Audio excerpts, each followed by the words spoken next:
There's enough people that have had an ND of some sort that carries real consequence. Now, that might be that you had to go buy your wife a new fridge or kitchen table. Might also be that you wound up in court. And it might be that you're having a hard time finding a place to live because now you have a felony on your record, because an ND is a felony in some states, depending on where the bullet lands. Did you know that?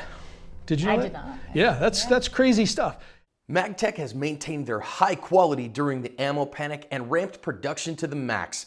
Their ammo is the only ammo I run on the range because of its performance and reliability. I recommend Magtech wholeheartedly. Hey everybody, welcome back to the Chronicles of the Range Monkey. I am Neil, here with Natalie. Hi. Today we're going to do a little bit of dry fire. We're going to work on the dot offset stuff that we've been working on out on the range, a little bit in some dry fire stuff. But the first thing I want to do is, we talk a lot about a barrel block in the last several dry fire videos. We didn't have one, and I brought one today to the range. So I really want to have Natalie kind of introduce you to how these things work, what they're about, and why they're important. We don't have any kind of business relationship with barrel block as of yet. We're working on that. But there's enough people that have had an ND of some sort that carries real consequence. Now, that might be that you had to go buy your wife a new fridge or kitchen table. Might also be that you wound up in court. And it might be that you're having a hard time finding a place to live because now you have a felony on your record, because an ND is a felony in some states, depending on where the bullet lands. Did you know that? Did you know I that? did not. Yeah, that's crazy stuff. This right here, this little $13 piece of stuff, plastic, and there's a whole kit that comes with it. Comes with different sizes for your specific gun. So if you're a 9mm or a 40 or a 380 or a 40 by God 5 guy, you can get one of these. You can get these for your rifles as well. So your 5.56 and 223, some of that kind of stuff. But anyway, Natalie, let's talk about how we put this thing in. Okay. I've already cleared this gun, but we're gonna clear it again. What do you see? That is an empty gun. Cool. So this is the barrel block. You can see that it's thicker on this side. That is 9mm sized. And you can stick the skinnier end down through the barrel until it clicks. And then you have a visual indicator that it is empty, and you can close it, and we can just know that that's an empty gun. Right. Now, one of the other pieces that comes with this is the mag block, which I don't have one here on camera with us, but basically it's kind of the size of half of a round. And so in your dry fire, you can rack your slide without the slide going to slide lock with your magazine in, because some guns you have to have the magazine in to dry fire. So I like to have the magazine in because it feels better to me and that kind of stuff. We're not going to show you that. If you want one of these things, they're about 13 bucks. I think it's barrelblock.com, something like that. We'll put a link to it and get you some information, but I'm telling you, this thing it'll help me sleep at night if you go get one of these. How's that? At some point, I hope to have a business relationship with these guys, but at this point, I think this is one of the more important things.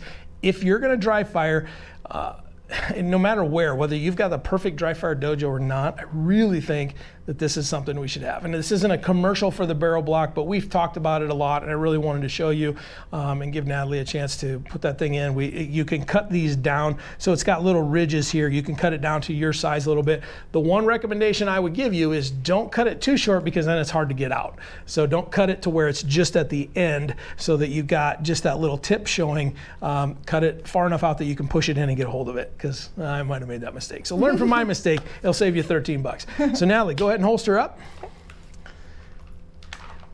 Now, I want to thank the Alliance Gun Range for letting us come here. Thank you. Well done. It's always fun to come here because this is a great facility. They've got some stuff going on the range, and it gets kind of loud out there. So we're back in the back doing some dry fire right now. We're going to hopefully get to the range yet today for some more videos. But let's work on this dot offset stuff a little bit, okay?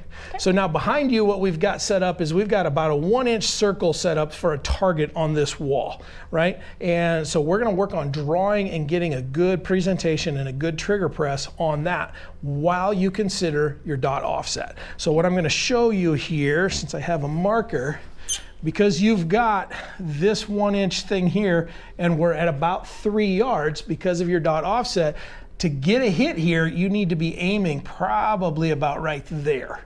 Okay. Okay. And so if this was a real live fire thing, you would need to know what your dot offset is. Now you're zeroed at 7, so at 7 yards, you're gonna aim right here. So as you step back a little bit, this line is gonna come to here and come to here, and then it's gonna be perfect where you are. And then as you get further away, and exponentially further away. So not at 9 yards, you're not all of a sudden changing your thing.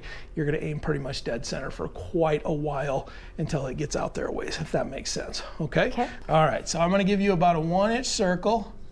I'm gonna put a bullseye in the middle of it. Let me step over here, and you go ahead. Yep, get dead center on that thing.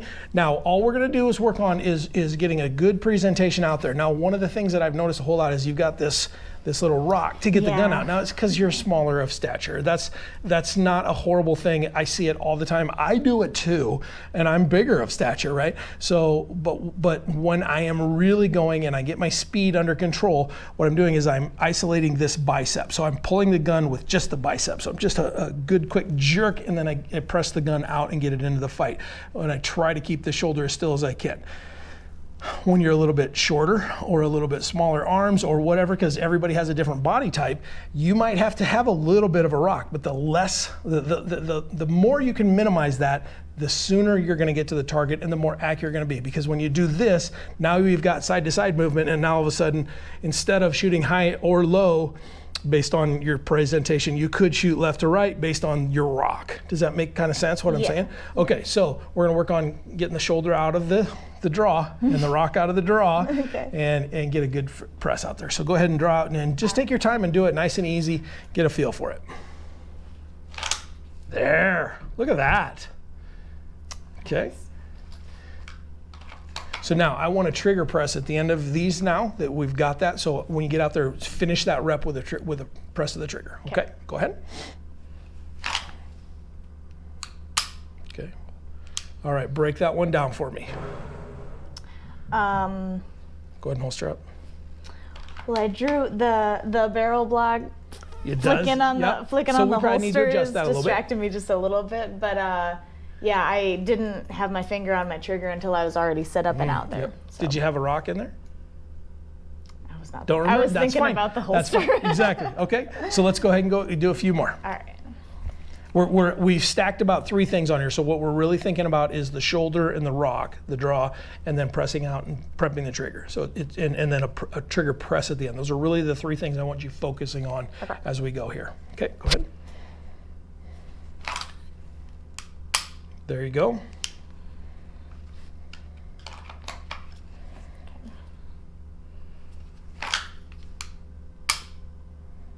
Okay.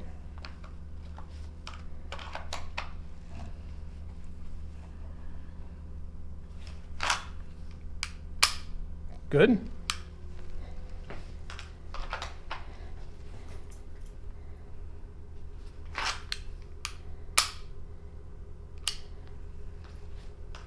Okay. Now, if you think about what you've got going on here, you still have that little bit of rock. So remember the marionette doll thing that we talked about? So pretend that you're just hanging from that string and keep your head straight so it doesn't move, because that's your eye movement and all of that is going to give you some issues potentially with your shot placement out there, okay? So let's go quicker now.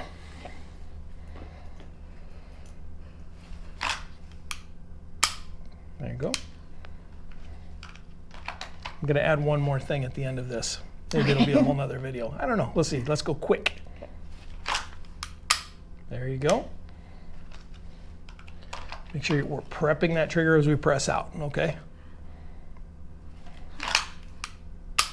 There you go. That one felt good. Yep. Go ahead.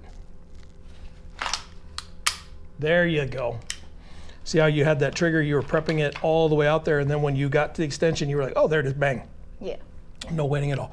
That's throttle control. Okay. Okay, so you're throttling it out there, and then as soon as you get there, boom, now all I gotta do is just that last little bit. Okay, go ahead. There you go.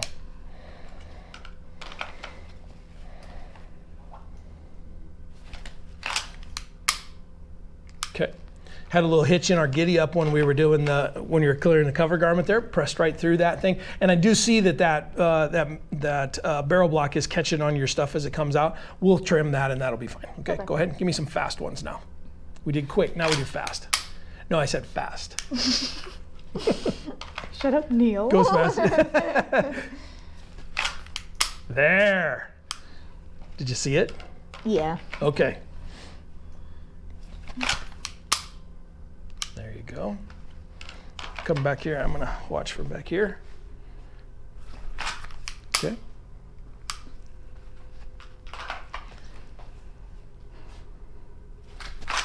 There. That was a good one. Let's wheel this heel out just a little bit. Nope, point the toe. There you go, just like that. It's gonna feel awkward, but that keeps everything in center. Go ahead, fast.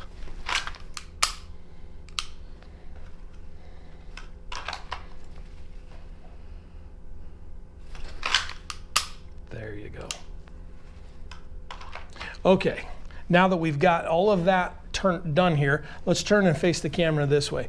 Now, what you're gonna see, what we see you doing with this, and the commenters have pointed this out, and I know it's a process, but you've been taught since you were this little, when we shoot the gun, we close our other eye. Yeah, right? It is It hard. is, right? And so now I am right-handed and left eye dominant, and I'm an old man that was taught close your eye, right? So from when I was this little, I was taught the exact same thing, so that's why I taught you this, okay? Now, with the dot, we don't have to do that. Now, when you're precision shooting, if you want to close an eye, I don't care. If you need to make that 25-yard shot and it's life or death for somebody, and you're the one that's holding the responsibility keys to that car, close your eye and get your hit, right? Yeah, right. But when we're in a situation where we're shooting A-zone targets at 3 to 5 to 7 yards, let's work on keeping those eyes open. Now.